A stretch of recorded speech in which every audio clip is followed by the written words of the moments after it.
not the same way when I talk to you.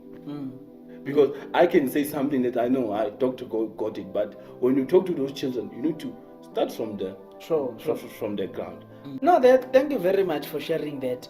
And we're about to just close this session now, but I want you to speak about Melokuhle Foundation.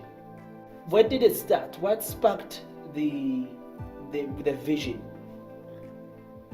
It is passion. We want to see change. Remember, if we all of us from the university, if we can go back to our community, we cannot address everything, but we can mitigate other factors. So what we are doing is like a drop in the ocean, but some factors they can be addressed. Sure. So what inspired me mostly is that I want to see the change, and that secondly is that when you go back home,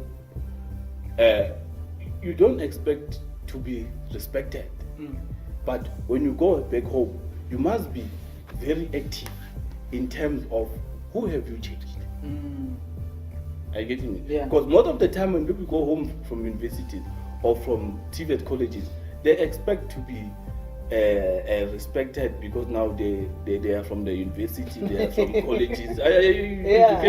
But you must go back and impart someone with certain knowledge that you got there. Remember, it's the same community we have been living there for 12 years. And that it's the same community that have produced you.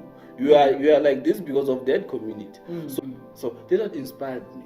And it's not about me, that Wiseman by that time you are in a university and all the sport that must be in Wiseman. No. It's not about that. It's about who have I changed. So what do you guys do? Basically, what when we started it, our mandate was to integrate the standard of suburb and rural areas in terms of information. Remember when HIV came first, there was an awareness of HIV, and every people they were conscientized that no, there's HIV. You can still live with HIV. You can how HIV is transmitted and all those things that was shared. But now when it's come to education, who goes to the rural areas and give awareness in terms of those things? That this kid, you can still go to higher learning of institutions. It's possible, it doesn't matter where you come from. And that by itself is an encouragement to them, because they are there even in matric, they don't know what they're going to be doing next year.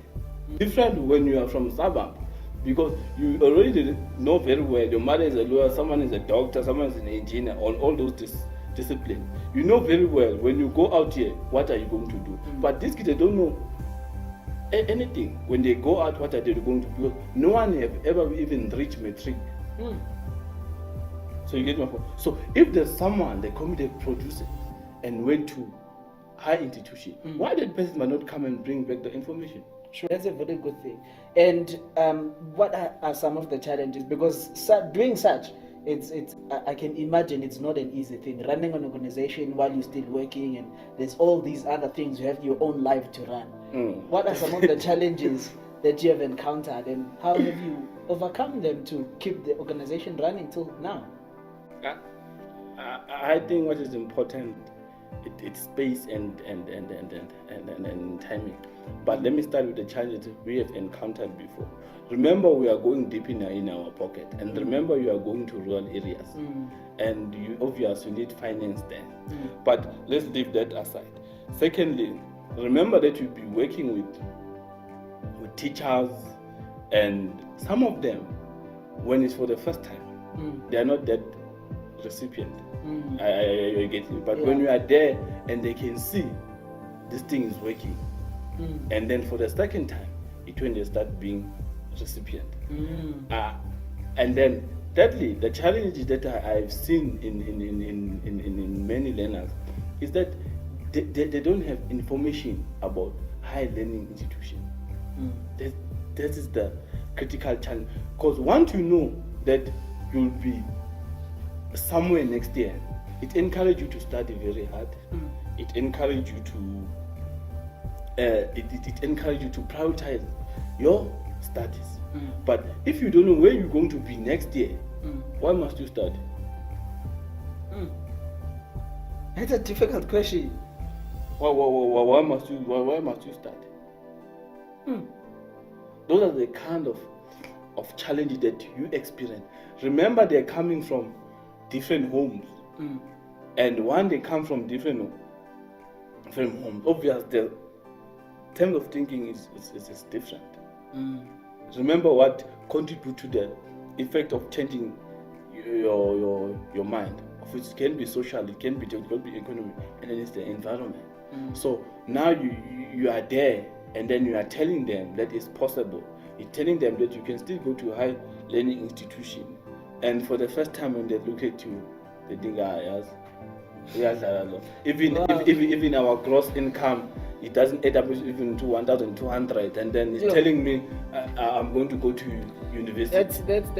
Those are some of the big challenges, and it's good that there are people like you, and there are many young people that I know who are also doing similar kind of work in different areas, and we really appreciate what you guys are doing for the country, because it's not just for that community. When you're making a difference in that small community, you are making a difference in the whole country. And as we close off, thank you very much for coming. I just want you to give 2 seconds your last words to encourage somebody who's looking at this video right now. What would you say? I would say people, they must do introspection about themselves and find their purposes. Once you have done introspection about yourself, you're able to find your purposes and what drives you as a person. Because most of the time, you find people, they get lost or derail along the way because they don't know their purposes. But if you understand your purpose, you're able to know where I'm going tomorrow, where I'm going the day after tomorrow. So the first step, let every young person find their purpose. And the second step, the second thing that they must do is that let every young person change another person's life. It doesn't matter how. It doesn't matter how. But positively change. Positively change. No, thank you very much, my brother. Thank you very much. Thank you for having me. Sure. Guys, I hope you are all encouraged, you are all inspired by this interesting story and conversation we just had, Nhlaga. And until next time, be pushed by passion. Thank you.